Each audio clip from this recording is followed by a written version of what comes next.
साथियों, रविदास जी ने समता और समरसता की शिक्षा भी दी और हमेशा दलितों, वंचितों की विशेष रूप से चिंता भी की।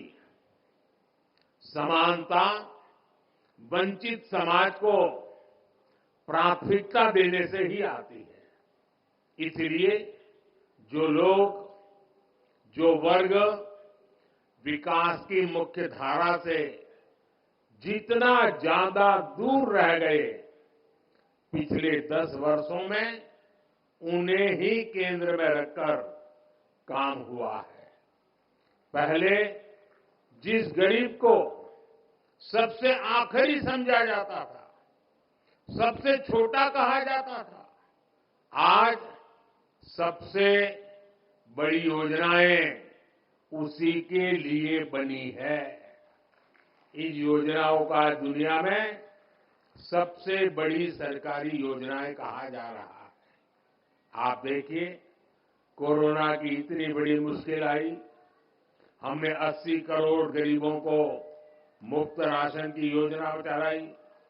कोरोना के बाद भी हमने मुफ्त राशन देना बंद नहीं किया, क्योंकि हम चाहते हैं कि जो गरीब अपने पैरों पर खड़ा हुआ है वो लंबी दूरी तय करे, उस पर अतिरिक्त बोझ न आए।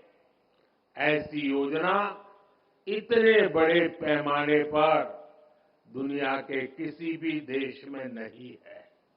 हमने स्वच्छ भारत अभियान चलाया, देश के हर गांव में हर परिवार के लिए मुफ्त शौचालय बनाया।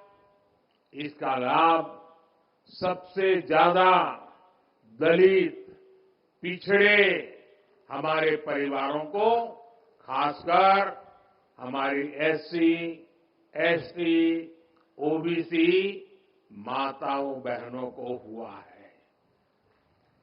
इन्हें ही सबसे ज्यादा खुले में शौच के लिए जाना पड़ता था, परेशानियां उठानी पड़ती थी।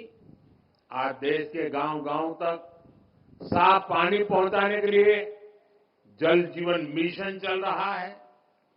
5 वर्षों से भी कम समय में 11 करोड़ से ज्यादा घरों तक पाइप से पानी पहुंचाया गया है।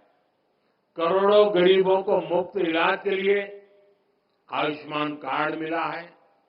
उन्हें पहली बार ये हौसला मिला है कि अगर बीमारी आ भी गई तो इलाज के अभाव में जिंदगी खत्म नहीं होगी। इसी तरह जन-धन खातों से गरीब को बैंक जाने का अधिकार मिला है। इन्हीं बैंक खातों में सरकार सीधे पैसा भेजती है। इन्हीं खातों में किसानों को किसान सम्मान निधि जाती है, जिनमें से करीब 1.5 करोड़ लाभार्थी हमारे दलित किसान ही हैं। फसल बीमा योजना का लाभ उठाने वाले किसानों में बड़ी संख्या दलित और पिछड़े किसानों की है।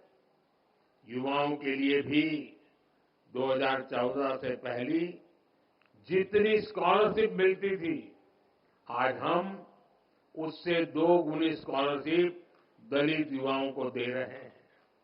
इसी तरह 2022-23 में पीएम आवास योजना के तहत हजारों करोड़ रुपए दलित परिवारों के खातों में भेजे गए, ताकि उनका भी अपना पक्का घर हो।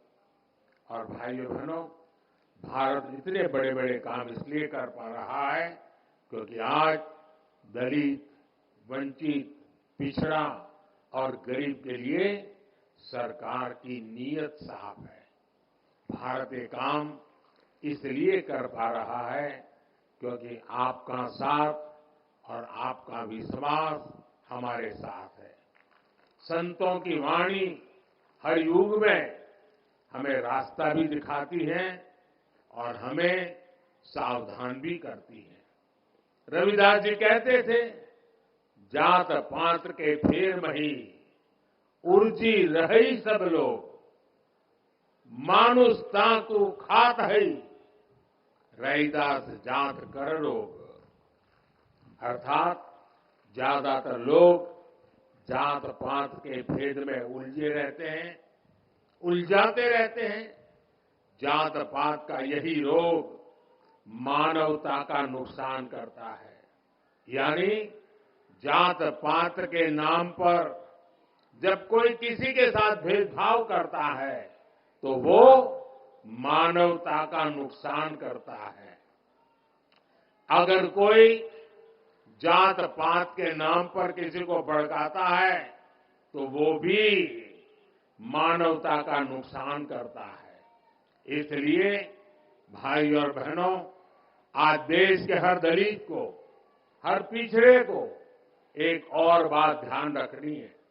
हमारे देश में जाति के नाम पर उकसाने और उन्हें लड़ाने में भरोसा रखने वाले इंडी गठबंधन के लोग दलित, वंचित के हित की योजनाओं का विरोध करते हैं।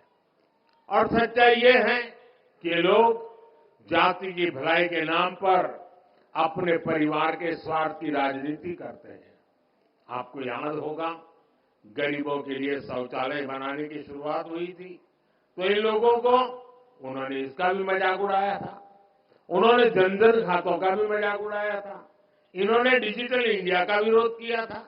इतना ही नहीं, परिवारवादी पार्टियों की एक और पहचान है, ये अपने परिवार से बाहर किसी भी दलित, आदिवासी को आगे बढ़ने नहीं देना चाहते। दलित, आदिवासियों का बड़े पदों पर बैठना इन्हें बर्दाश्त नहीं होता है।